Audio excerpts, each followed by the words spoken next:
Howdy and welcome back to the Ineligibles podcast. I am Will Stone. He is Chase Caldwell, and we are going to continue our preview of the A&M roster today, talking about running backs and tight ends with a lot of new players at these two spots. We thought we could fit them both into the same episode. And plus, there's only a handful of guys at each position, so but it's one that I'm excited about. As we're starting to wrap up the offense. And, defense has been the calling card here for A&M lately. So I think a lot of guys that we talk about today are going to play big roles on this A&M team and could be the guys that help put the offense over the top. I think it was a natural pairing for these two positions because a lot of what we'll say about one, we would say about the other. I mean, how many times can you say, that, oh, these guys will probably be good, but they're unproven, they're young. So you'll hear a lot of that in this episode, I'm sure. But when you have this many at these two positions, that gives you a lot of faith that, okay, there's going to be one that emerges at least. If you have two or three, well, that's even better. But as long as you have one, you're in good shape. And I think it's going to be the overall theme between the two of them. But I think these are going to be the two pivotal roles. I mentioned in the receivers episode last time that running back wise, it's a strength going into the season. It's one that I'm not worried about going into the season, but it could very well be the question mark coming out of the season. And the only reason I say that isn't anything about the talent that we have at that position. It's that it's just inevitably there's always this one position on the field that's a question mark going in and a strength coming out. And there's always one position that's a strength going in and a question mark coming out. And I can't help but to feel like running back might be that position this year that we're going in. It's a strength, but there's enough youth there that one injury or another or one guy panning out could make it a big question mark at the end of the season, Yeah, and there's so much youth and inexperience in these positions. There's really just one guy that has played a lot and produced a lot, and that's Devon Achane, obviously. Right. And there's so much that we haven't seen. Like there's true freshmen, there's redshirt freshmen, there's guys that enrolled early that we didn't get a full look at in the spring, and it's just a lot of it's unknown, but it's exciting and it's promising, and we won't really know until we can see him on the field. But until then, we're going to tell you what we think about him today and give you a good idea of what to expect. So I think before we get too far in, I guess we can announce that we're going to stick with this Monday and Wednesday format, live stream on Facebook, Twitter, and YouTube. So go and subscribe to all those channels. Also subscribe to us on Apple Podcasts or Spotify if you are not able to make the live streams, or if it's just your preferred method to listen to the audio on a podcast format. But and inevitably, you got to say hit the like button, hit the subscribe button. Oh yeah. Make sure to ring the bell. That way you get alerts whenever we do go live. That way you can just click and go there. We are shooting for trying to start at 7:00 every Monday and Wednesday. That's kind of the time that we've shot for. Again, as we said last episode, we're gonna be playing it out, making sure that time works long term. So bear with us if it doesn't. Like today, I had an event that ended at 7, so there's just no way that we could have made 7 work. But 7:45, it's best of both worlds, right? So, right. But if you hit that subscribe button, you hit that bell, you'll get a nice little alert on your phone that says the Ineligibles are live. Watch now, and then you can just click, and you don't have to sit by the phone and wait for a specific time. So, subscribe. We are live. But yeah, make sure you hit those buttons. And we do have an announcement coming on Monday, maybe. It's TBD, but we think more on that later. We think it'll be Monday, but just make sure you keep it locked and loaded to the Ineligibles channels. But let's get started. Running backs, tight ends. Let's go running backs first. And uh, there's an obvious place that we have to start with. And my question is Devon A-Chain your favorite Aggie player in recent memory, The answer or is yes to that. or ever? Of all time, that I can't quite claim that just yet. In recent memory, absolutely. Jimbo era, absolutely. But even the SEC era, I mean, sans Johnny Manziel, yeah. But even with Johnny Manziel, I mean, I really enjoy watching A Chain. I I just like the kid. I've said that from day one. He's definitely the most memorable player that I can remember from like recruitment through his college career. He's probably one I will follow watching in the NFL one day. He just most memorable in terms of starting early on with the guy and being like, "Oh my gosh, I want this guy so bad." Um, so I would say absolutely yes. Yeah. There's not a question mark for me on that one. Yeah, I mean his talent is undeniable. I mean, um, like even like his high school highlights are some of the most insane highlights that I've seen since I've been, uh, you know, like into this stuff and following recruiting and things like that. And it obviously translated to college football. He burst onto the scene with his 70-plus-yard run against North Carolina to kind of clinch the Orange Bowl for us. That was, Mhm. a big moment. I thought it was funny that he, true freshman. He's a pretty quiet kid anyway. He had to get on the stage after that because he was the Orange Bowl MVP and give an interview, and he's all shy and stuff. But he's also a new father, if I'm not mistaken. Oh, really? So that's awesome for him. Yeah, I don't want to make any assumptions, but this could likely be the last year you see him in an A&M uniform. With as talented as he is and the position that he plays, I think uh, it's likely that he will declare for the NFL with a good year this year. Given that he's healthy and all that, but Yeah. I'm super excited for him. I think he's going to have a true breakout year in college football, and he's going to be a household name by the end of the season. He is the one player that I can't think of another one. I'm trying to think of another one, racking my brain, but he is definitely the one player that I could tell you exactly where I was whenever he committed to us. Yeah, there's plenty of players I can be like, yeah, we were here and we got a commitment, but I couldn't even players from last season. I couldn't tell you exactly where I was when this person or that person committed. I Right. could just tell you it was a commitment, and I think it might have been this person. But for him, it was like 11:45 at night. We were at that bar in Georgia. I tell you what it looked like, on the Yeah, I was about to tweet, say like, I can't remember the name of the bar.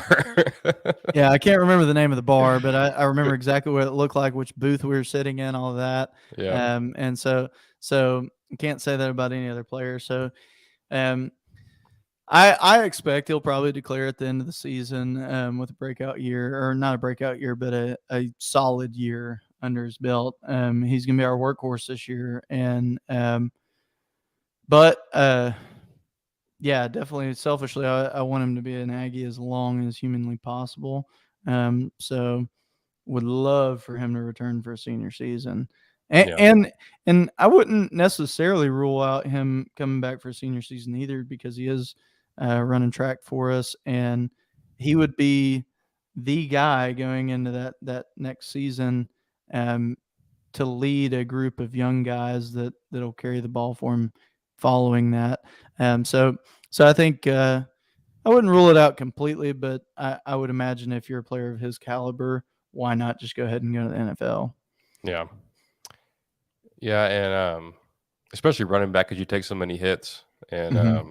it's a lot of wear and tear, and I don't know if we'll see him get like 25 and 30 carries a game. Like that's probably a bit excessive, but I mean I could see him averaging like 20 carries a game, and another like two or three catches, 4 or 5 catches. Um, and things like that. But Mhm. um, especially if we get up big, you don't want him in there and getting dinged. And you want to keep him fresh if you can, Yeah. and make sure he's available for your biggest games. But sorry, I just had an AirPod die, so I'm gonna take my left one out, and I still got you on my right ear though. So Yeah, yeah. Switching from stereo to mono, huh? yeah, it threw me out for a second. Hey, um, the good news is you could charge in like 2 seconds. right, yeah, Um, I'm gonna throw it back in the case and see if it'll actually catch. I'm not sure what the deal was there.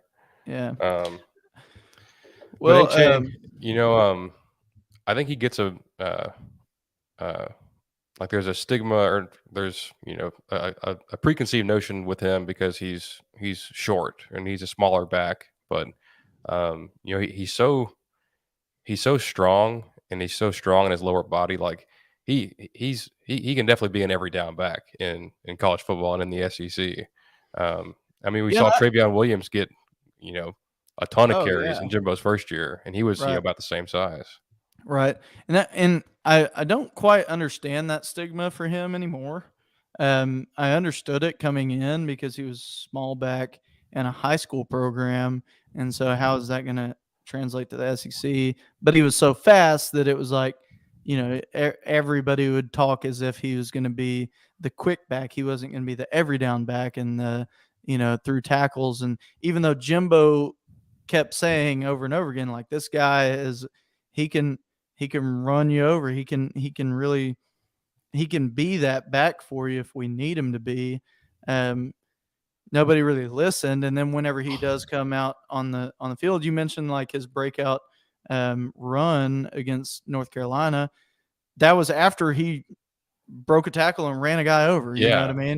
yeah, So it's he's proven at this point that he can be he can be a guy that goes just head up with you and doesn't stop and might gain a couple yards after contact. So I don't know why that stigma exists for him. You're right, it does exist, but at this point, I don't really get why it's still there. I think it's yeah, just one of those first impression things. Like your first impression of him whenever he was in high school was like, ooh, he's gonna.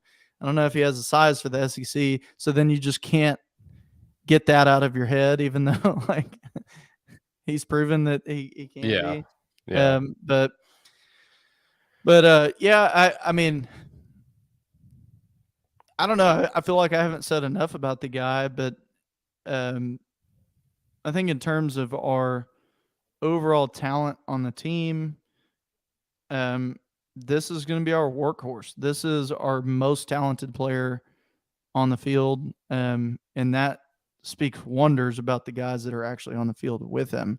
yeah, And I think that we're going to depend on him heavy, especially early in the season, as we're waiting for some of these other guys we'll talk about in a second to emerge.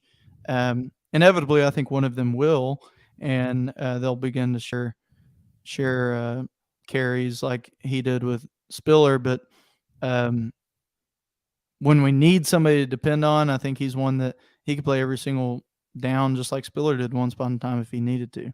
yeah. And when you look at like where the O line is, and who the O line coach is now, very hard nosed physical coach. Hmm. That's probably going to be the approach. I mean, especially I will talk O line when we get to that episode, but a lot of very big physical, you know, like run blocking type dudes on that line.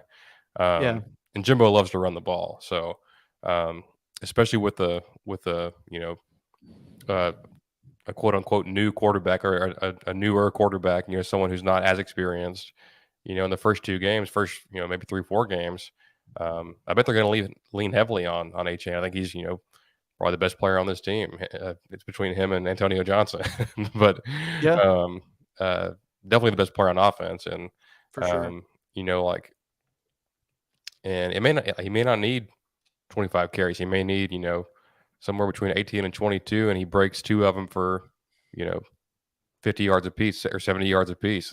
And like with his home run ability, like Jimbo talks about big plays, and I know he wants those big plays, in the passing game, but with a guy like A-Chain, you can get him in the running game too.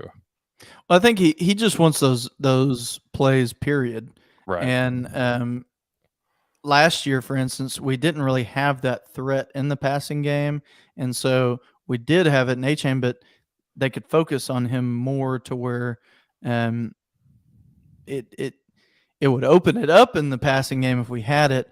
But if we have that threat at receiver this year, then it opens it up to where we're either going to have, a deep threat at receiver, or we're going to have a home run threat at running back, and you got to pick your battles. Yeah. So He's also an elite pass catching back. Like mhm. there was this was a great throw too. But there's a play against Alabama in the win over them this past year, where he had like a wheel route, and it beat the linebacker, had a step on him, and Calzada just threw a dime and hit him right in the hands, and he hauled it in. And I think we'll see a lot more of that. Like a lot more, screen passes and angle routes and things like that, and trying to get him the ball in the passing game as well. And Mhm. like we talked about the other day, having guys like him, Ananias, and potentially King back there. There's so many opportunities and possibilities that you can have on offense with those tools. The possibilities are endless. Like there's so much that Jimbo can run with that kind of personnel, and it's got to be pretty exciting for these coaches, this coaching staff. Yeah. Well, I just had an idea pop in my head because it's a curious question that I've been kind of going back and forth with. Yeah. Um, but I'll pose this question to you to segue us from A Chain to the other guys, but still to kind of touch on him a little bit. Um, but who do you think? And really, I'll just narrow it down to say between Amari Daniels and LJ Johnson, um, who do you think is the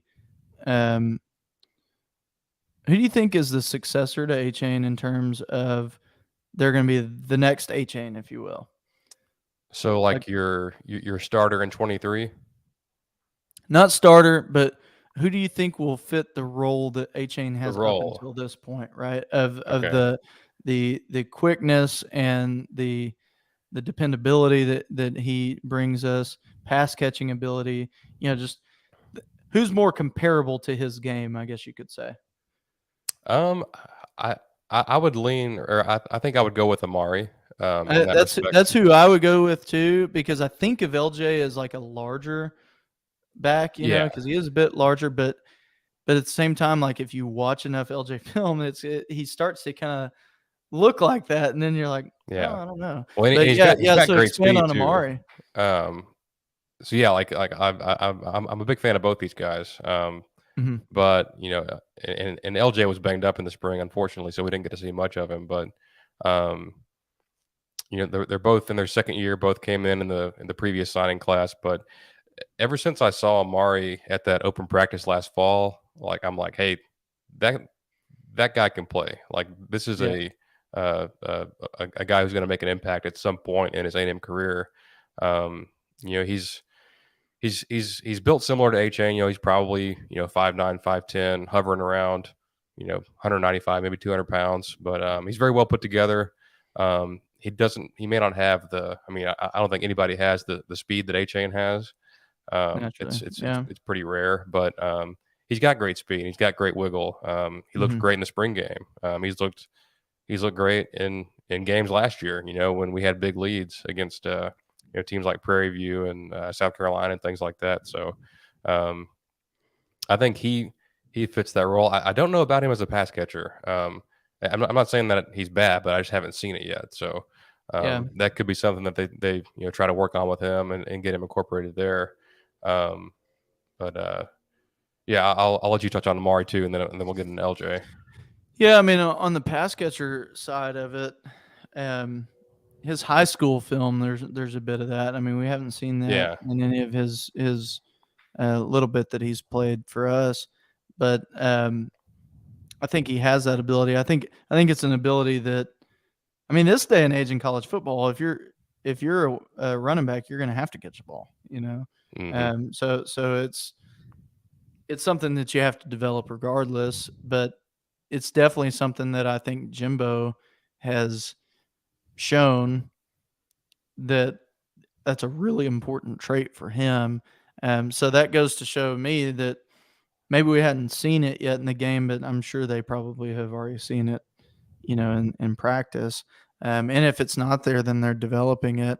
Amari is a speedy guy, a little smaller guy, and he fits that mold that I was talking about. I think last episode of like Jimbo's like type.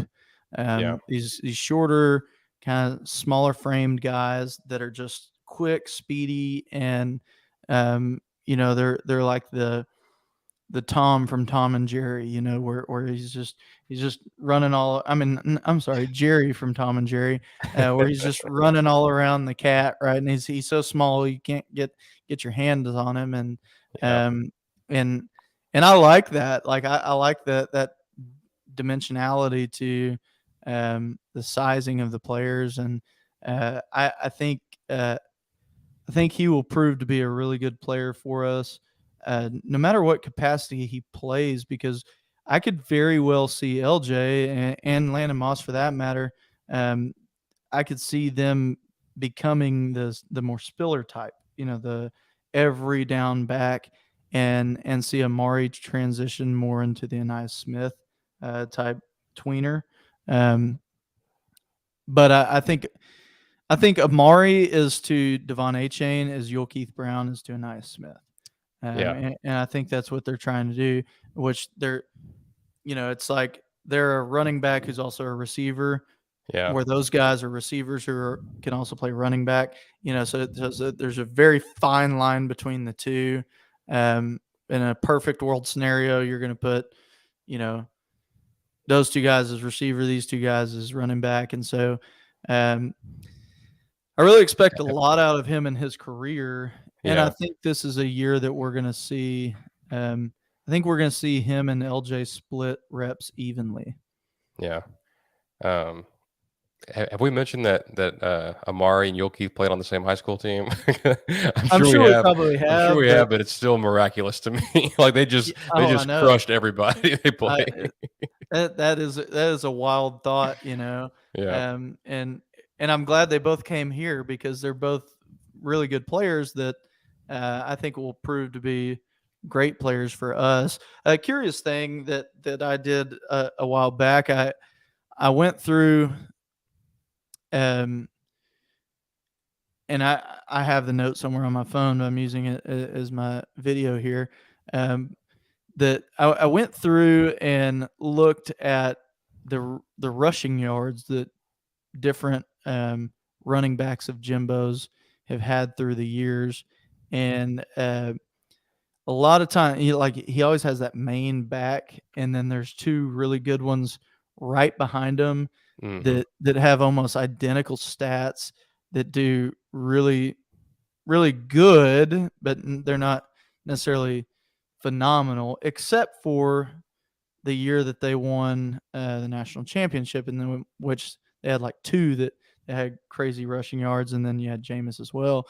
And Yeah. so, but what there was this tendency that I saw, and granted, I'm looking at stats here. I'm not looking at game film, so I'm just looking at the stats on it, where you see this tendency of here's this main back. So last year it was Isaiah Spiller, and you got Devon Achane that's kind of the leader of the pack behind the main guy, right? Now I haven't looked at last year's stats, so I may be off on the two of them. I'm just using it as a comparable there. Um, so let's say that let's say Devon has, 1,200 rushing yards this season, and Amari ends up with 700, and LJ ends up with 600. Well, suddenly you're going to see Amari have a 1,200 yard season next season, and it's Right. like there's that guy that you could tell is the second guy up. That next year all of a sudden he's the guy, and it's just like it's like a step replace. We're just going to take this guy out and plug the next one in. And that's what you want at every position. And you hear that all the time, the next guy up. And I think that I really truly think that Amari is going to be that guy, but I absolutely can see LJ being that guy as well. Yeah, it's I'm interested to see who has the second most carries on the team, because I think it's obvious that that A Chain's going to be like he's going to get the lion's share of the workload. Um, but who's number two, or who's the first guy off the bench? If A Chain needs a breather, does Jimbo bring in uh, Amari? Does he bring in LJ? Does he bring in Ernest Crownover? Mm-hmm. Who's a bigger back? Yeah. And LJ's a bigger back. Like he's like like on a goal line situation. Like I could see him getting some work, and Crownover too. Who's a bigger guy, but Well, and um, the advantage is that we can plug and play. It depends on who we're playing against. If we're right, having a lot of success with A Chain, but we just need to get him some rest, well, we probably plug in Amari because what we were doing with Devon was working, right? yeah, Versus if Devon's not performing like he normally does because we're up against a better run defense or something like that, well, we might plug in a bigger guy to give it a little diversity to the backfield. So that's the advantage, right, of yeah, having the diversity of size, the diversity of talent, and it's exciting to see because I think we'll really see them emerge. I think this is the year that you see them make a distinction between themselves on how we're going to utilize these various players yeah, because they're all 4-star players. They're all right, really highly talented players and highly recruited players that will have plenty of playing time this year. yeah. No, I think they're all good players. It's what's so great about having depth. If say if one of those guys goes down, there's not a drop off from one to the other. Like Mhm. there's and even after that, you still got three more guys that can step in, Yeah. and give HA a breather. Um, the guy that I'm pretty pumped about, and I think if I'm picking today, I think he might be your starter at running back next year if A Chain does declare, and it's Le'Veon Moss, the true freshman. Um, so I called him Landon Moss earlier, didn't I? how'd you call him, Landon? Yeah. Yeah. Like Yeah. I always say Le'Veon, but I think it's Le'Veon. I think it's like an Yeah, I A think it sound is. instead of an S sound. But um, like if you're an older ag, or if you've been watching Aggie football for a long time, he's drawn comparisons to Mike Goodson. He's kind of that build and has that kind of speed, but he played on kind of a not so great high school team. He kind of was the offense, and just got a ton of carries, but um, his he's got good vision, and good ability to cut, but when he gets out into the open, like he's really got speed. And yeah, I heard Jimbo say it, and then I heard Le'Veon say it himself in a stacked interview on Texags. If you want to support A&M recruiting efforts, you should go sign up for Stacked on Texags, because it actually does go straight to the players. But Mhm. and the interviews are pretty cool too. But um, I heard him and Jimbo both say that he ran a 10.4 in the 100 meter.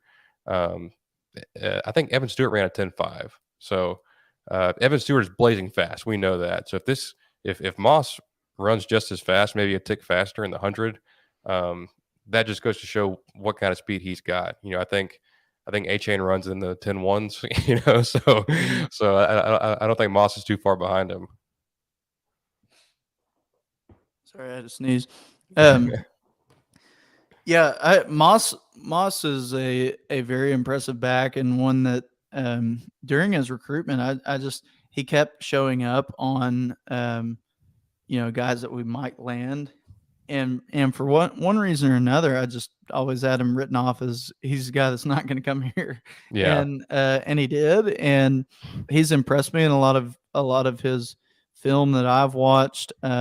He impressed me in the All Star game, and so yeah, I think he could.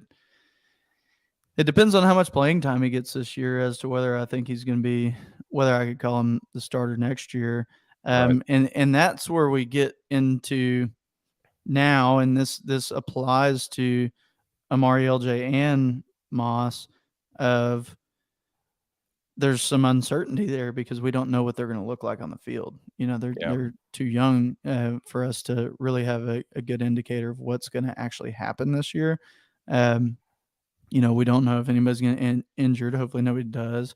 And we don't know how much LJ's injury set him back. Maybe that pushed Moss to the front Right. for this season, and so there's we don't know, but when you got three guys as highly talented as these three are, that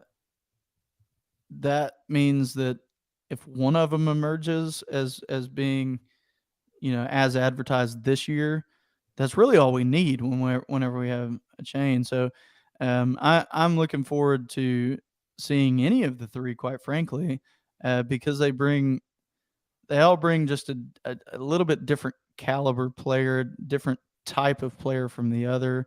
They all have distinctive differences that when you're watching them, you can really see it. And so I think we'll incorporate all of them because even last year I don't know how many different running backs we had last year that actually got carries in games, but it was quite a bit. I would say it was probably 5 or 6. And so when we got 5 active guys on the roster, I wouldn't be surprised if every single one of them sees some sort of playing time this year. Yeah.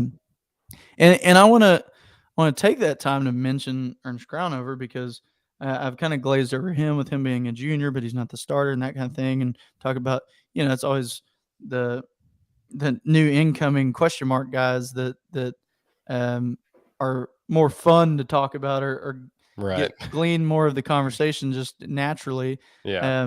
But he's been one that at the time, whenever we took him, I felt like he was a bit of a filler position, that we're just trying to fill some depth at running back. We were after several other running backs at the time, and several of them went elsewhere, namely Emmitt Smith's son and Zach the other guy, Evans. Zach Evans, the other guy that went to Georgia Tech. And so we were after all these guys, and it just never felt like it was going our way. And then he commits to us, and so at the time, I kind of felt like he was a place filler. But when he's seen the field, he's really made some impact plays for us, and Yeah. he's shown that there's an ability to him. I would compare him to Keith Ford. I think like he reminds me of Keith Ford, where Keith Ford comes in. He was a transfer guy, and he was a good player, but he's kind of buried in the depth chart at the time. We had our guys that we knew was going to be out there, but Keith would come on and command a bit of a presence, and he would run guys over and just was a big brawler of a guy, which is what I see from Ernest. And I think definitely early in the season, whenever we need a bruiser back to come in, he's going to get that carry. There's no doubt in my mind that he's going to get it. But I could see him emerge and become a guy that maybe he goes into his senior year and he's getting a good portion of the carries. Yeah, I'm with you on that. He's impressed me every time he's been on the field and gotten carries. I feel like the past 2 spring games, we've had some running backs either injured or like A-Chain's been doing track, and Crownover gets a lot of reps, and he always performs. Like he always looks like a pretty good running back. So it wouldn't show, and I guess it's because he's older, but he just seems like a professional. Like he just kind of goes about his business. Just kind of bides his time, waits for his turn, and when it is his turn, he takes it and runs with it. So yeah, I hope he does get more carries. I think he can be an asset for this football team. I think so too, and he's from Grandview, which I like because it's just right down the road from me. The Zebras. And, my assistant actually lives in Grandview, so it's neat to have a Grandview guy on there because you know anything about Grandview, it's a little bitty place, but he's one of those that's made an impact enough to me that he goes on the field at a time that you see a couple different numbers run out there that you're not familiar with, and so you're like, okay, well, this is just a get by package or whatever, and then you're like, who's that number 24? And so I think he like you said, there's a professionalism aspect to him that I think he brings to the table, um, and we need that. There may be times where we need him to come in and make a change there. So Will, unless you have any opposition for it or anything else that you want to say to wrap up running backs, I think because like I said, this episode's going to be highly packed in with this idea of, well, he's a really high recruited guy. His film looks great, but he's a freshman, and we'll see. But I think Ernest is a good transition into tight end because I think it's only fair that we start when we're talking about tight ends by going into Max Wright and Blake Smith, and then talking about the new guys. So if there's anything more you want to say about running backs, go ahead and take it. But I think we ought to start with Max and Blake to kick off tight ends. Yeah, I do want to bring up this comment from Hayden. He says, "Can Will name the mascot of every Texas high school football team?" Not everyone, especially like some of the like the big like suburban schools where there's like 10 schools, like there's like 10 Katy schools and 10 Cypress schools, things like that. Like I know a lot of them, but I don't know all of them. But like the small towns, like the Frost Polar Bears, the Winters Blizzards, the San Saba Armadillos. I can name a lot of them, but yeah, you got to be able to name the Grandview Zebras and the San Zebras. Marcos Unicorns. Yeah, that's right. You got to. They're abnormal. It's not like the, Ennis Lions. Yeah.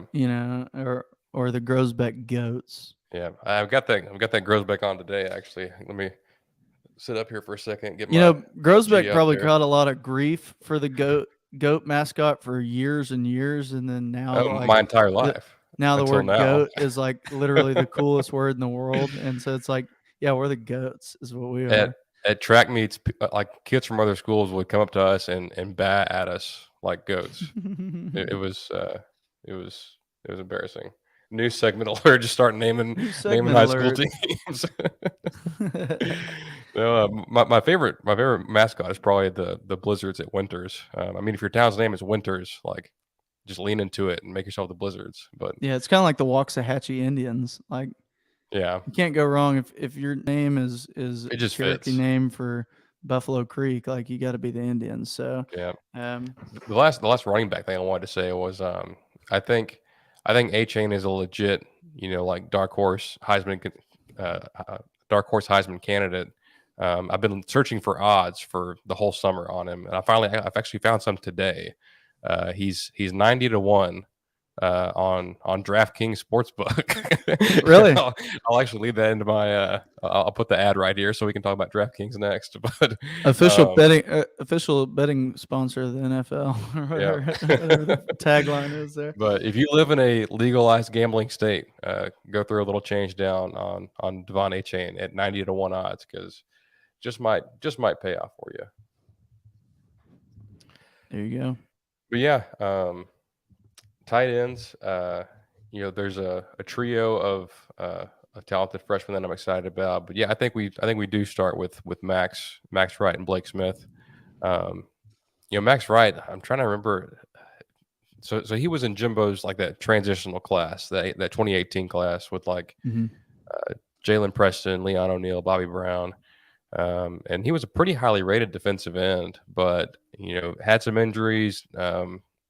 Ended up getting switched over to offense, and he's finally healthy, and I think he's done some nice things at tight end. He's going to have to hold off some of these younger guys, and even a guy like Blake Smith, who's a pretty good pass catcher. But I think it's good to have a guy like Max on the roster. Like he's been in the offense for a long time now. He knows the nuances of the tight end position, and I'm glad I'm glad he's there, and it's not just three freshmen and no like veteran to look up to. Well, and that's right, and that's Max right. But there's also a component to it that's kind of a nuance. It's not really any kind of football speak, if you will, but it's something that I always noticed whenever I was around the team was you had these guys that were just everybody in the locker room loved them, and for the longest time they'd spend a lot of time on the scout team and stuff like that. I'm reminded whenever I think of Max Wright, I think about Haynes King's first college touchdown that he Yeah, threw to Max Wright and ran over and gave him a big, hoorah and all that. And everybody was all excited. I mean, there was just this magnetism that yeah, Max got a touchdown, and everybody's like, yeah, yeah. And so a recent example is Cullen Gillespie. Like whenever I was like my last year or two working for the team was when Cullen came on. He's a scout team guy, and he everybody in the locker room loved him. He just had that magnetic personality that people enjoyed, and he spent a lot of time with these really quality players that were younger than him that were going to progress into starting roles. And then once he finally got a starting role, he became the 12th man. He became a really pivotal person on our team, and right. so I again, that's a nuanced idea. Really isn't based in terms of talent, but it just goes to show, like a guy like Max, he's played a number of positions for us. He's done a lot of things, even since he's been tight end, and we've played him in the fullback role a little bit. We've had him block, we've had him catch passes, and he does what his team needs him to do. But you could see that the team really rallies around him. So to have him as a keystone is even more important. To your point of having a senior guy that is highly talented, just as an overall football player, Yeah, to provide leadership to these young freshmen. Um, what more could you ask from a leader than somebody that the whole team already loves, And so yeah, you can just tell that from him, and I don't know him from Adam. I don't know what the locker room's like with him, but you can just tell it based on whenever he goes out there, kind of the guys that gravitate towards him. Um, so I'm excited to see him get some more playing time because of that. Not because, and that's that's why what I wanted to really hone in on for him is because I feel like I spend so much time being like, this guy's really good. Well, that guy's really good. Well, this guy's really good, and I can yeah, say something a bit different for him, which is you could see the team rally around him, and yeah, so that's really important for a team. It is the best team sport out there. So the team is just as important as the talent, and so I think he's going to be a key contributor to that. And if Haynes ends up as a starting role, well, they've played a lot of football together, the two of them. So um, that's an exciting proposition as well. Um, yeah. No, it's good to have a guy like Max. Like, I know it's cliche to talk about like he's a glue guy, he's a locker room guy. mhm. But it's true. You don't just want like as talented as the true freshmen are in the whole class, not just a tight end, but you do want some veteran presence and veteran leadership, like a guy who's been through an off season, who's been through several fall camps, like knows how to work out, how to, you know, balance going to class and going to practice. Like he's a good role model for these young players, and he's a pretty good football player too. So Exactly. he's right there in that competition. But um, after him, the other guy that's been on the roster for a couple years now at tight end is Blake Smith. I think he tore his ACL his first fall camp, and it took him a while to really come back from that. And this past spring was the first time we've really seen him, actually get any live reps, in the spring game. And um, yeah, he's not as tall as I thought he was. I thought he was a bigger guy, but he's not small, but he's not like a 6'6" kind of guy. Um, Hmm. he actually kind of reminds me of Dalton Schultz that plays for the Cowboys. Not He's not the biggest guy, not the fastest guy, but he's got excellent hands. Like Like if the ball's thrown in his vicinity, he's going to come down with it. Like, and Mhm. he knows those those little nuances of running routes to take the right steps to get open, even if you're not faster than that defensive back or that linebacker. I think from a pass catching standpoint, he's a guy that can get on the field and be an asset. And we beat the term Mr. Reliable to death in the receiver episode, but um, for him and his position and what you need from him is that you need to know when you do throw him the ball that he's going to catch it. And Yeah, I think he does provide that. I think he does have great hands because he's not going to be um, or I don't expect him to be. I'm not going to put him in a corner and say that he can't emerge into this. But we think of Weidemeyer and we think of Sternberger, these great tight ends that um, really were big time players for us in terms of getting open and stuff like that. I think he's going to be more of a check down guy that um, whenever all the reads are not there, you just throw it to him and get a few yards and that's what you need from him is to be able to catch the ball whenever you do throw it to him. And I think he provides that to the team. yeah, yeah. I'm with you on that. Um, and as much as I like both of them, man, like I'm excited about the freshmen. Obviously, when you have the greatest class of all time, there's going to be some elite players that you're excited about. But man, all three of these tight ends, I think you'd have to go back and look at the at the tight end the tight end classes of all time. This has got to be number one. I mean, Oh, it has to be. you got three elite athletes. I think Green and Jake Johnson were numbers 1 and 2 in terms of like overall tight end rankings in the country. And Hmm. then your third guy is uh, freakishly athletic Swede, guy from Sweden, who Yeah. like he's I think he's the youngest of the bunch. I think he actually reclassified up a year, so I'm not sure. He's probably 18 years old, but 6'6", 260 pounds, around a 4.5. Like these guys are just athletic freaks, and I'm going to say something. I don't mean any offense to Jay Sternberger or Jalen Weidemeyer, but all three of these guys are more talented than any tight end that we've had since Jimbo's been here. Um, they're just different. Like the receivers that we talked about, those guys are different. These guys are different. Like Hmm. athletically, the way they can catch the ball, their speed, and you know with a guy like Donovan Green, I feel like I'm jumping around here, but you know the I think whichever one of these guys blocks the best is probably the guy that starts because Jimbo, he loves having a tight end that's in line, and you can't be a bad blocker. You can't be a liability in the run game. So um, that's where a guy like Donovan Green, he's kind of the total package at tight end. Like great speed, great hands, good size, excellent blocker. Hmm. This is going to be an all out battle for that tight end one spot. Well, and Donovan, I mean, everybody likes to compare one player to another. Donovan is very much Weidemeyer 2.0. They play very similarly. He has he's more ready made coming out of high school than Weidemeyer was, and I think Weidermeyer's probably said that.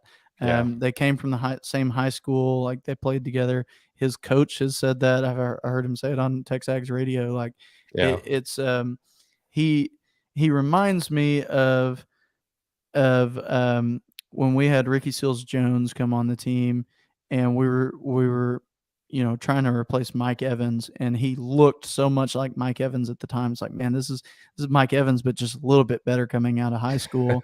Of course, he had a PCL injury right before the season started, and yeah, and that had an impact on it. Um, but I think Donovan is um, well, if you remember, Weidemeyer was going to be our number 2. Baylor Cup was going to lead the pack. He was head and shoulders above all the other guys. He had his injury, and then all of a sudden, Weidemeyer got thrown into the fire, yeah, and so I can remember I went to the practice right after the next day after Baylor got hurt, where it hadn't even come out yet that Baylor was hurt, and there was a little bit of a sentiment of like, well, who's going to emerge because he was our guy, and and then Weidemeyer comes out there and I can remember telling you like, yeah, from what I saw at that practice, like there's really I don't know how he's going to pan out. And then he had a phenomenal season, Yeah, and then he just got better from there. So I take that and then think about the idea of Donovan being more ready made than Weidemeyer, and think about how Weidemeyer just came out just with a phenomenal season his first year, yeah, and that's crazy to me to even try and think about, yeah. Jalen, he caught his first 5 or 6 games. He caught a touchdown against Clemson late in the game, and then 2 touchdowns against Alabama. Mhm. As a true freshman that wasn't there for Yeah. the spring, wasn't as college ready as some others might be. But yeah, I think I heard that same interview with Donovan's coach down there in Dickinson, which is the Yeah. Gators, by the way, for keeping with the mascot theme. And he was talking about Donovan and PJ Williams, who's also in this class. He's a tackle prospect that signed with us from the same school. And he's like, yeah, like, it was hard for us to, get PJ to add size because he played basketball so much he couldn't work out as much. And then he goes, Donovan has never missed a workout. He goes, Donovan looks fantastic physically. Yeah. And he's going to be a really good player for us. Really, the proposition that we have with these three freshmen we're talking about here is you mentioned that they're probably the most talented guys that we've signed at that position.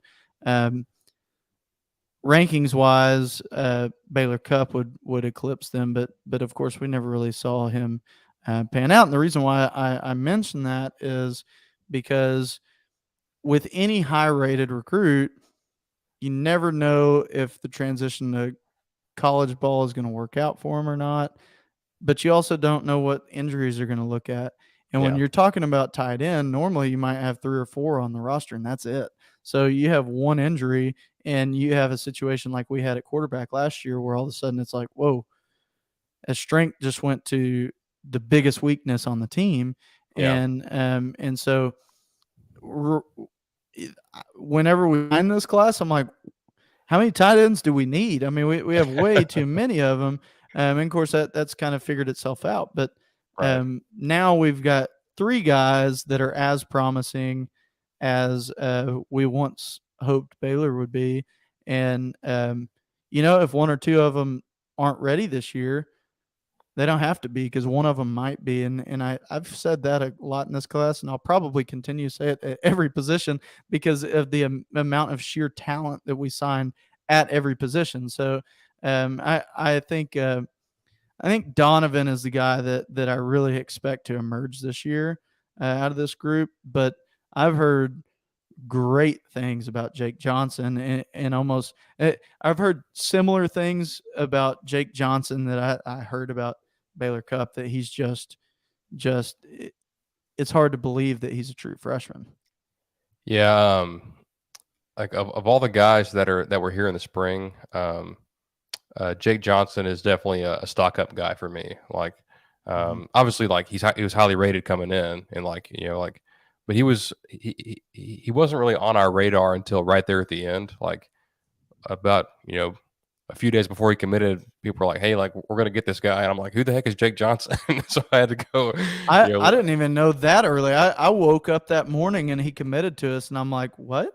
yeah, Like on signing day, all of a yeah. sudden I wake up and him and Max are coming to A&M, and I'm like, where did that come from? That came completely out of left field. I didn't even know that was even an option. Yeah, So and he was actually ranked. He was ranked ahead of Donovan. And I was like, man, I was like, this kid's ranked ahead of Donovan. His film better be good. And I checked it out, and yeah, he's pretty dang and it good. was. Yeah, yeah, he is. um, and I wasn't sure what to expect when he got here because I think I once said he was similar to Caleb Chapman in his build. Chapman's kind of a skinny guy, and on Jake's film, like like I'm not saying he can't block, but they didn't really show him blocking that much. Like he caught a billion passes for him because he's a great great receiving threat. But when he got here in person, like he's really filled out. Like he's Mhm. uh, like him and Max both are just really big, just big dudes. Just and like it's just kind of natural. But he's every bit of 6'6". He's probably 240 pounds. But like he's as impressive looking a tight end as you can come up with, Yeah, and for sure. um, like uh, yeah, it may not be his like breakaway speed that flashes, but um, his his smarts and his knowledge of the position, like uh, being able to run the right routes and run them, to perfection and take the right steps um, and catch the ball and make difficult catches, which he displayed plenty of that on his film. So I really wish we could have seen him in the spring game. I think he had a hamstring or something and couldn't go, but um, both those guys I'm pumped for. I think those two might be your top two tight ends this year. I know Jimbo I likes think to so run. too. I was actually going to say that of I think both of them emerge. I think both of them are guys, and they're gonna just make a significant impact at that position. Um, and I mentioned, if one of the three pan out, but I think both of these guys are going to see a lot of playing time and are going to be big time production for us this year. Um, if you want my expectation, what I think is going to happen, but realistically, if one of them and not both of them pan out, great. But if it's Jake and not Donovan, I'm happy. If it's Donovan and not Jake, I'm happy. But I ultimately expect both of them to um, be out there. Yeah, no, I'm with you on that. As much as I like Max or I like Max Wright and Blake Smith, I think these two guys may just be too talented and too ready. Like at this point in their careers, Mhm. I think they burst onto the scene. But definitely keeping an eye on that as fall ball picks up. I think next week. Um, the third guy, the Swede, Theodore Mellon Orstrom. Um, he may be the I'm trying to keep things like in like from being too hyperbolic, but he may be the best athlete in the entire class, and I say that with 100% honesty, just because of his physical attributes. Like, there's not a lot of guys out there, on the planet that are 6'6" and 255 and running the 4.5s. Yeah. Just his sheer size and speed is just it's remarkable. Mhm. Now he didn't grow up in the states, and he probably hadn't been playing football for that long, and not um, I think he was basically like a big receiver over there, and Yeah. like he's just bigger than everybody, so like he's just out wide, and they just kind of throw it up to him. But um, when he like goes through a full off season, he is going to be a force to be reckoned with. And I think you might see your first three tight end set on the field in 2023 with the Sam offense. Yeah. And I don't I'm. know. I don't know what their mascot was, Hayden. I have no clue. Oh man. Uh, Texas high school mascots only, Hayden. Yeah, Um, or uh, just I American mascots only. yeah, yeah, you gotta narrow it down somewhere. Um, I'm gonna doubt him for a minute. It just because I want to try and be a realist. I'm sure there's going to be a learning curve. Oh I'm yeah, sure I'm sure that's hard for anybody to move to a different country. And it's hard enough to go off to college and move away from your parents. It would be a really hard deal to go to a different country to do it. That's going to have its own issues associated with it. I'm sure. yeah, There's a different. There's bound to be a different um, pace of play for American football than there is over in Sweden. Um, but throughout his career, like you said, he's got the measurables. He's got the just overall athleticism that I think will propel him to be a great player. But I'm not. I don't expect him to excel this year. Oh yeah. Or I'm not putting that expectation on him, I guess I should say. I'm going to give him grace that even if he doesn't really show some real good production until his junior year, that's perfectly understandable. Um, but I think by the end of his career at Edward Jones, I'm sorry. You can tell I just came from a Edward Jones Oh recruiting event. man. Freudian Wish I had slip. some sound bites on this thing. That was a perfect Right, opportunity. right. But throughout his career at Texas A&M, I'm sorry, he I think he will um, be a extremely talented player for us, and so um, of the three, I don't expect him to see the playing field, but I would love to see him prove me wrong on that. I would love to see him go out there and just really wow everybody. And so I'm big supporter of the kid, and I'm really excited to see him play. Um, but I'm going to put a pin in it and say, if it's not for 2 more years, that's perfectly understandable.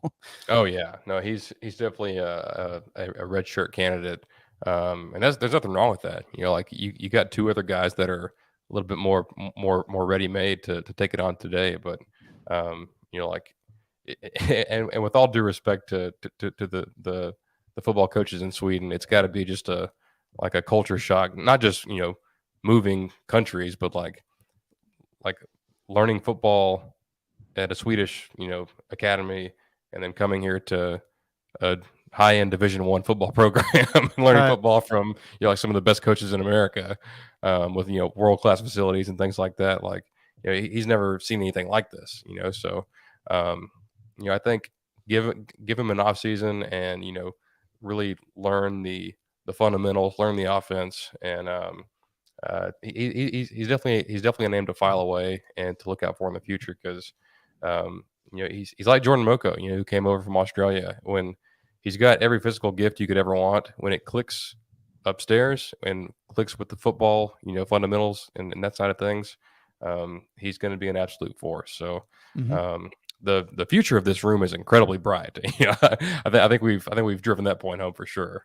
Yeah, it is an incredibly bright complex, if you will. Um, uh, You're on fire today, my friend. Thank you, thank you. um, well, yeah, tight end is perhaps the I think that is going to be um, there's just this quiet confidence for me of I want to be the realist and be like, well, the talent, the main talent is going to be these freshman guys that don't have the experience yet. Um, but but that's the one that if I had to place a bet on it, I'm betting that they're going to be a really um, big time force to be reckoned with, Yeah, and absolutely. I'm really excited to see how that goes because we talked about receivers. Yes, or Monday, we've gone over the running back room. It's very evident that we have a lot of talent out there um, on offense to produce, and I think the tight end really plays that keystone role to where if we get really good tight end play, that's just going to open everything up for this talent to be on display at every other position. And I have a lot of confidence that we're actually going to see that production from tight ends. Yeah. And what makes it all work is the offensive line, and Mhm. that's what we're going to talk about on Monday at 7 o'clock Central Time. Um, Chase has got some travel plans. He might be back. He might not. That's a surprise, We'll see. even to him. So he's not going to know until that day comes. So I'm not gonna bet on not having flight delays or changes because the last several flights that in I've this been economy, on has made changes, um, so hopefully I'll be joining you on Monday at 7 is the goal for us to go over O line. But if not, join on Monday because we'll put out an episode whether I'm here or not. So. Um, thank y'all for joining, and subscribe, follow, share, like, comment, tell your mom about us. We enjoy any interaction and all engagement that you guys have, and definitely always good to have our buddies on here, Yeah. throwing us some fun, making it more engaging on the podcast. So thanks for joining us once again. Showing love. Yes. Yeah. We definitely appreciate it. Thank you guys so much. We're excited to get in this regular routine and, really ramp things up as football gets closer. Like I said, I think camp does start a week from today. I think it's next Wednesday. The first practice probably kicks off. Actually, I'll probably try to get that info from you, Chase. I think you have an insider there. So, um, I don't know what you're talking about. no, yeah, it's something we got from the internet. Um, but we appreciate you guys just hanging in here with us, and look out on Monday for a possible announcement. And have a good weekend. We'll see you next time. Bye.